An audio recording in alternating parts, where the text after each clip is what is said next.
Jill Chettier from AESHA, and many of you will know Jill from the work she's done in the community over the last 15 years. She is a dear friend of mine and a very well-respected colleague, and I'd like to ask you to give her a warm welcome. Thank you.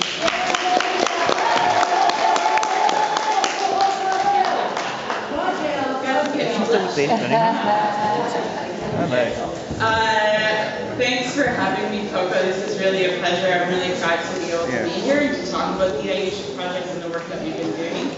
And just happy to see so many familiar faces and just that this event's been organized. So I'll just get right into it because I tend to ramble on and I don't want to overtime. So the AESHA project, AESHA stands for an evaluation of sex workers' health access, and it's a study that's being run through the Gender and Sexual Health Initiative at the BC Centre for Excellence in HIV/AIDS. Kate Shannon, who helped put these slides together, she's the principal investigator on the project and was also involved in the NACA project before it, but I'll describe that all in a bit more detail. Before I get into the projects per se, I just want to talk a bit about the context in which the projects are working and what was the need for the projects, what was the perceived need for the projects in the first place. So just to give a bit of background on the legal context for sex work in Canada, as it is a bit confusing. Basically in Canada, the exchange of sex or goods for the exchange of cash or goods for sex is not illegal itself, but there are plenty of activities around doing that exchange which are illegal. Specifically, the laws affecting sex work are known as the Body House Law, which prohibits people from doing sex work in indoor environments. There's the Communicating Law, which prevents people from negotiating or advertising services or negotiating for price, which then impacts people's ability to negotiate things like condom use and safety. There's a Procuring Law, which would prevent people from, say, recruiting or, in a massage parlor context, recruiting new staff or recruiting people into sex work who aren't currently in sex work.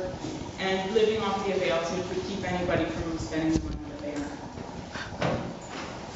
So with that context, in 2003 and then again in 2006-07, there was a parliamentary subcommittee which was struck to look at these laws because there were some members of parliament who, through a lot of lobbying and advocacy from the community level, were starting to hear the message that these laws are contradictory and that in that contradiction we're creating a significant risk for people who were involved in the sex trade. And in the second round, the subcommittee did finally publish a report that essentially acknowledged that, and the majority of the people on the subcommittee did agree that it was time to re-examine the laws and talk about whether they were the best way to go about handling this situation in Canada. So it's a bit dark up here, but this is just some examples. You might have seen this one up here when it was around. It was a poster campaign that was drawn through WISH, just kind of calling really visually to attention exactly some of the risks involved in doing, especially street-level sex work. And just some messages, some graffiti, just acknowledging that the women that were going missing in the downtown east side were sisters, mothers, friends, lovers, and that the tragedy was of the missing and murdered women in the downtown east side was not going to ignore locally. So I'm going to come back to this again a little bit later on, but on the heels of that report from the parliamentary subcommittee, a few organizations, sex worker advocacy organizations across the country, started talking about challenging the laws at the constitutional level. So what that means is basically taking the government to court and saying that the laws that you have on your books are causing great harm to this group of people or to an individual, and therefore they're violating my constitutional rights to safety, to health, someone, and so they should be repealed. So that's the gist of the constitutional argument, but like I said, I'll come back to that in a bit. So the AESHA project and the work that we're doing there was preceded by another project that was called the MACRA project. It ran from 2005 to 2008. Some people in the room might have participated or be familiar with the project. The MACRA project was a partnership between the Centre for Excellence and the Wish Drop-In Center Society. It was a community-based research initiative. And at that time, the scope was a little bit limited in the sense that we were talking only to women who were doing outdoor-based sex work. and we recruited about 220 or so women to the study. Since then, we've been able to take MACA, build on the findings, and build on the experience that we had doing that research and develop the AESHA project.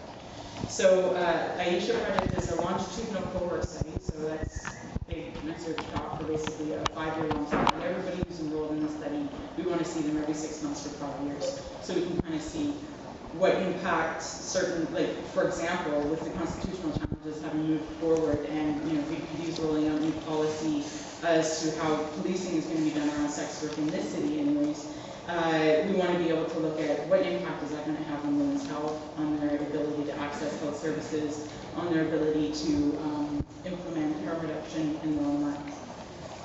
So in terms of eligibility for the project, self-identified women, 14 years of age or older, who are currently involved in sex work are eligible to participate. We've recruited just over 700 women to date. And so at each visit, we have people do a fairly lengthy questionnaire, and then they also do an HIV test and some STI testing as well.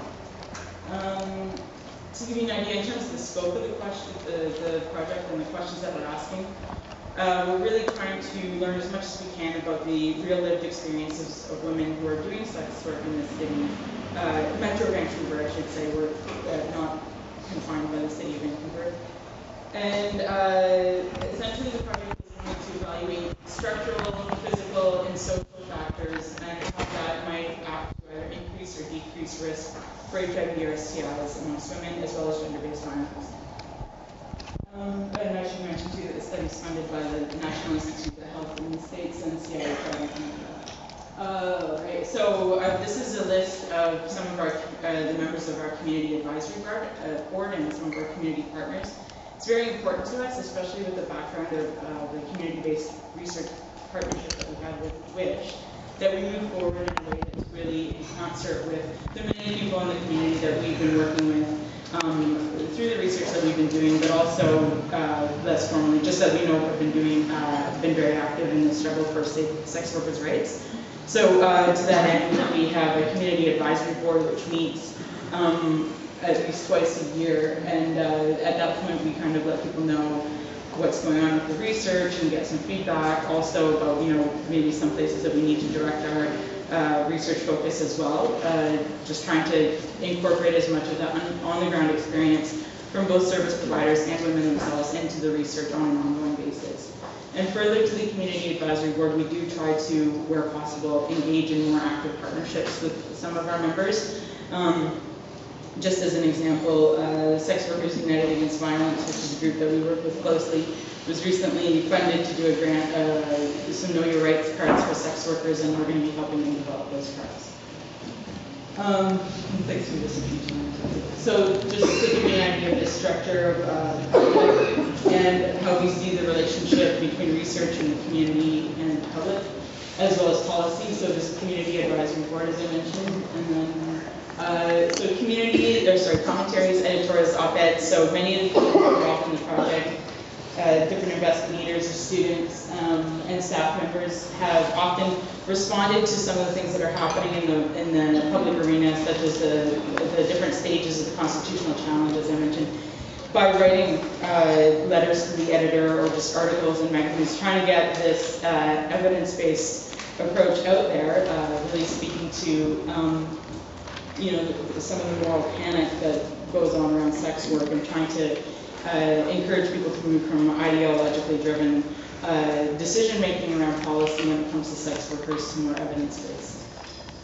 That can also include media engagement in public forums and engaging with policymakers and other stakeholders, as well as, of course, organizing the scientific and public health community. So that is another area where we're constantly working is with our peers as researchers or as academics. There is some very steep learning curves. People get really into their particular silos, whether it's theoretical or practical, and sometimes the biggest walls that we have to break down are within our own little ivory towers. So I've just got some of the basic numbers. If you want to cut through this a few times from the more recent numbers from the AESHA project, just to give you an idea of who's in the study right now. So at the moment, 42% of the women who've come in have been Caucasian, and this is how people self-identify. 40% Aboriginal, and that includes First Nations, Métis, and Inuit identification, and then 50% Asian, so there's a variety of ethnicities included in that as well. The median age, so 50% of the people in the study are 33 years of age or younger, and 23% of the people in the study are what are considered youth, so 24 or younger. There's a great deal of geographic variation. We are, just to give you an idea of how we do recruit people into the study, we have an outreach band that goes out at least one night and one evening a week, and they will drive along known strolls from the downtown east side all the way out to Wally, and just stop and talk to women, offer them supplies while they're out there, of course, and then in that process let them know about the study, and if they're interested, then invite them to participate and give them an appointment. And then at that point, people can come into the study. So through that really kind of geographic-based outreach, and since I feel like we've been a bit more active in trying to get those further out areas, we've been able to kind of get women who are working in different strolls, and also be able to see like that it's not.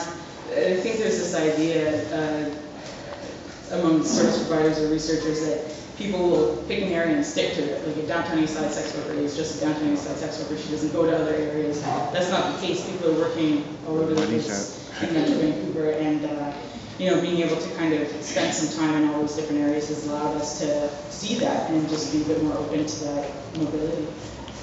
HIV and STI seropositivity, so both, and just to give you an idea, the STIs that we're testing for include syphilis, chlamydia, and gonorrhea.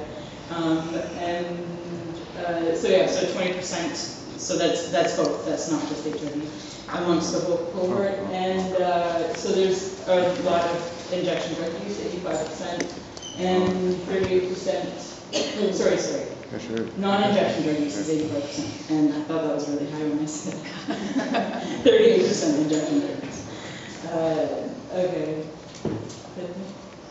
Okay, so just getting back to kind of what I had mentioned as the daily goals. So as we're looking at the structural, physical, and social factors for women, some of the structural gaps that we notice is just a lack of safe options for women. So this is just a picture of the first page of the paper, Risky Health Environments. This paper was looking at, it was based on focus groups that we did with women who were involved in sex work and living in a number of different low-income housing settings. So people who were staying in shelters, people who were staying in SROs, people who were completely homeless. And we were just able to talk to them about how they felt that impacted their risk and their experiences of living in different environments and preparing those for us. And it was, you know, again, just a lot of things that people in the room, I imagine, can guess, is that places that were co-ed, so mixed men and women were feeling sometimes a lot of pressure from men in the establishments to,